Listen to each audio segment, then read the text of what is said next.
شروع کریں؟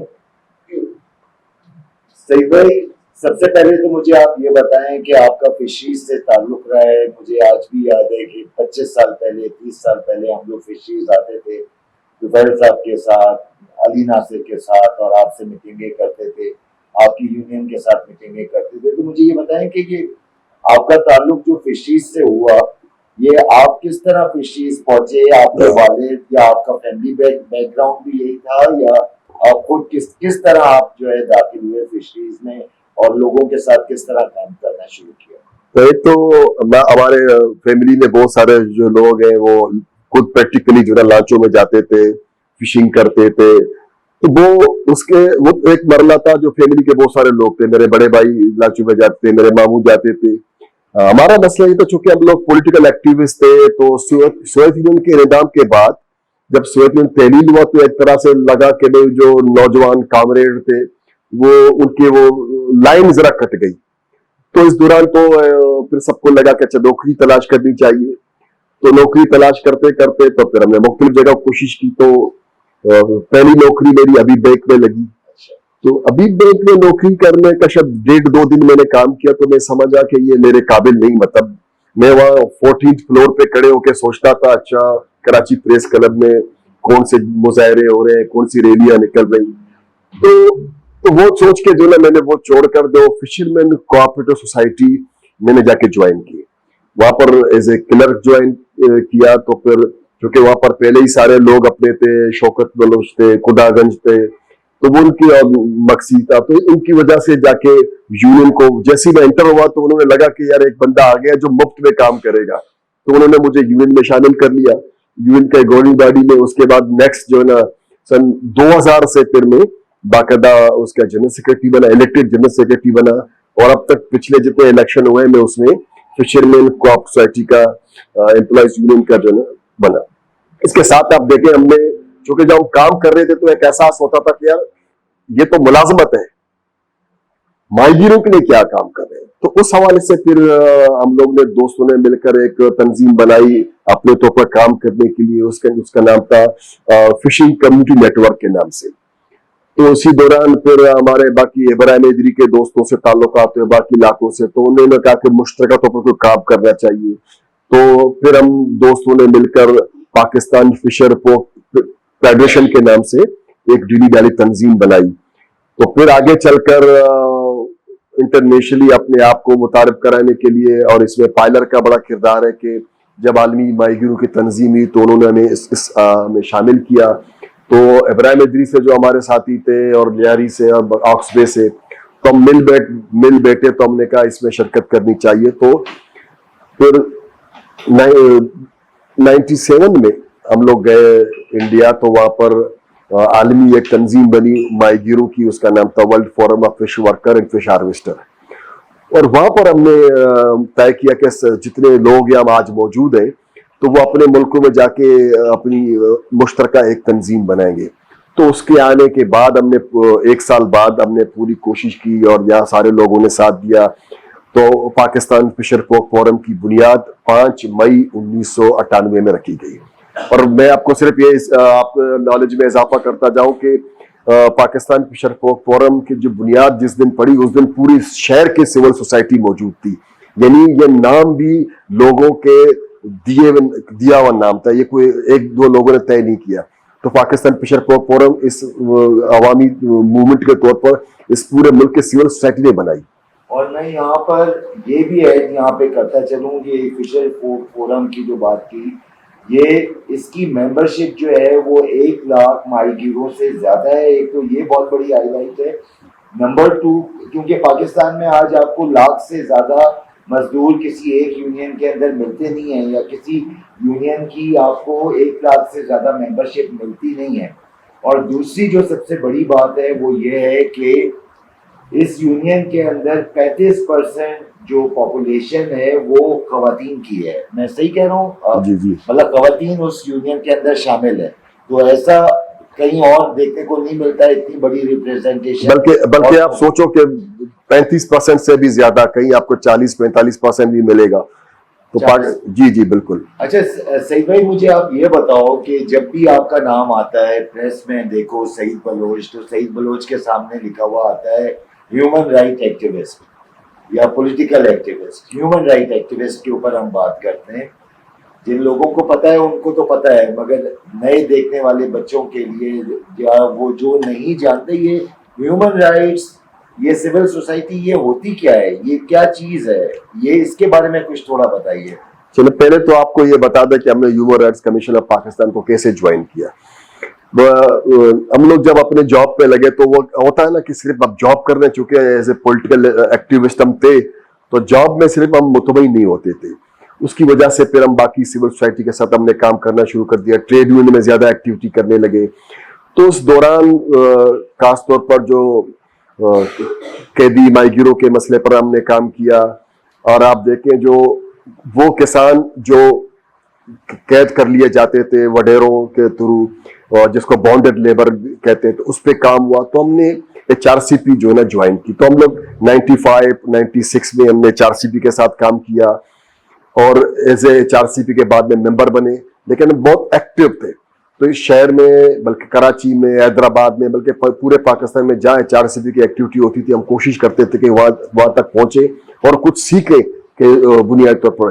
پھر اس کے ساتھ ساتھ پھر ہم نے چونکہ ماہی گیروں کا جو مسئلہ تھا ہمارا اپنا تھا, خاص طور پر قیدی ماہی گیر جو وہ ماہی گیر جو انڈیا میں بند ہوتے ہیں, اس کے لیے ہم نے کام کیا. اس میں human rights commission of Pakistan نے کام کیا, پائلر نے کام کیا. تو بہت سارے جو تنظیمیں تھیں سول سوسائٹی, انہوں نے ہماری مدد کی اس کام کو آگے بڑھانے میں. تو اس کے ساتھ پھر دوستوں کا یہی تھا کہ بھی آپ ہیومن رائٹس کمیشن آپ پاکستان کے کاموں میں ایکٹیو ہو. تو آہستہ آہستہ پھر ہم اس کے ممبر بنے. پھر اس کے بعد پچھلے الیکشن میں دوستوں نے کہا کہ بھی آپ بھی آئیں الیکشن کنٹیسٹ کریں. تو Pakistan human rights commission of Pakistan کا ایز اے کونسل ممبر مجھے پچھلے الیکشن میں الیکٹ کیا گیا. تو میں شکر گزار ہوں سارے لوگوں کا کہ انہوں نے میرے کام کی وجہ سے مجھے ووٹ دیا, اور اس امید بھی کرتا ہوں کہ آئندہ بھی کام کی وجہ سے مجھے ووٹ دیں گے. میں سمجھتا ہوں کہ سول سوسائٹی کا جو کردار ہے یہاں پر, خاص طور پر آپ دیکھیں گے جو خواتین کے ساتھ زیادتیاں ہوتی ہیں, بچوں کے ساتھ زیادتیاں ہوتی ہیں, بانڈڈ لیبر ہوتا ہے, اب خاص طور پر جو کلنگ برکس ہیں ان کا مسئلہ ہوتا ہے. لیکن بہت اہم بات یہ کہ اس شہر میں, اس صوبے میں, اس ملک میں لوگوں کو غائب کر دیا جاتا ہے, مسنگ پرسن. تو مسنگ پرسن کا اتنا اہم ایشو ہے, تو اس پر ہیومن رائٹس کمیشن اب بہت کام کرتی ہے. یوں تو آپ دیکھیں گے سارے مسئلے سب کے لیے اہم ہیں, لیکن میں سمجھتا ہوں کہ مسنگ پرسن بہت زیادہ اہم ہے, جس کے لیے سول سوسائٹی یہاں کام کرتی ہے. اور یہاں کے جو سول سوسائٹی ہے ان کی ایک مشترکہ تنظیم ہے جس کو JEC کے نام سے جانا جاتا ہے, جوائنٹ ایکشن کمیٹی. کوئی بھی ایشو ہو, چاہے وہ ناظم جوکیوں کا ایشو ہو, کسی خواتین کا ایشو ہو, اس میں ہمیشہ جو ہے نا جوائنٹ ایکشن کمیٹی پیش ہوتی ہے اور اپنی آواز حکام بالا تک, اداروں تک پہنچاتی ہے, تاکہ اس ملک میں امن انصاف ہو, لوگوں کے ساتھ زیادتی نہ ہو, اور انصاف کے بول بالا ہو, تاکہ لوگوں کو اپنے گھر کے نزدیک اپنے حقوق ملے. یہ ایک سول سوسائٹی کا کردار ہوتا ہے. اچھا سعید صاحب, مجھے یاد ہے کہ میں پڑھا اور مجھے پتہ چلا اور آپ سے رابطہ بھی ہوا تھا, 2016 کی بات ہے جب آپ کو بھی جو ہے قید کر دیا گیا تھا, اور کوئی میرے خیال میں کوئی بھی جو ہے آپ کے اوپر چارجز بھی نہیں ہوئے. اور اس کے بعد آپ تو وہ ذرا تھوڑا بتائیں گے کہ وہ کیا وجہ تھی, جو مطلب چارجز تو آپ پہ لگے نہیں, مگر کیا وجہ تھی, آپ ایسی کیا ایکٹیویٹی کر رہے تھے جو آپ کو اٹھا لیا گیا اس وقت؟ ایک تو 2016 میں کیا ہوا کہ وہ جو سندھ حکومت کے طرف سے جو وہاں پر فشرمین سوسائٹی میں مسلط کیے ہوئے لوگ تھے, وہ ان کی کرپشن کی وجہ سے, تو وہ جب وہ بھاگ گئے, کیونکہ وہاں تو یہ ہوتا ہے کہ کرپشن اداروں کی ملی بھگت کے بغیر تو نہیں ہو سکتا. تو شاید ہم لوگ کو معلوم نہیں تھا, ہم زیادہ معصوم اور لیفٹ کے لوگ تھے, ہم سمجھ رہے تھے نہیں یار اس ادارے کو بچانا, یہ ماہی گیروں کا ادارہ ہے. یہ تو بعد میں پتہ پڑا کہ وہ سارے ادارے اس کرپشن میں اپنی حصہ داری لیتے تھے. تو پھر جب ان کو حصہ داری نہیں بھی تو انہوں نے ہمیں باونوں سے بلا لیا. تو ہمیں بلایا کہ بھی آؤ آپ کی میٹنگ کرتے. تو میں نے تو بہت منع کیا, کیونکہ میں وہاں نرسری میں ایک جو نا میٹنگ کر رہا تھا, ڈاکٹر ابرو ارسلان میرے ساتھ تھے, تو وہ ہمارے ساتھی دل مراد تھے, اس نے مجھے بار بار فون کیا. تو میں سمجھ گیا کہ یہ ٹریپ ہو چکا ہے, یہ اس کو پھنس گیا. تو پھر بھی میں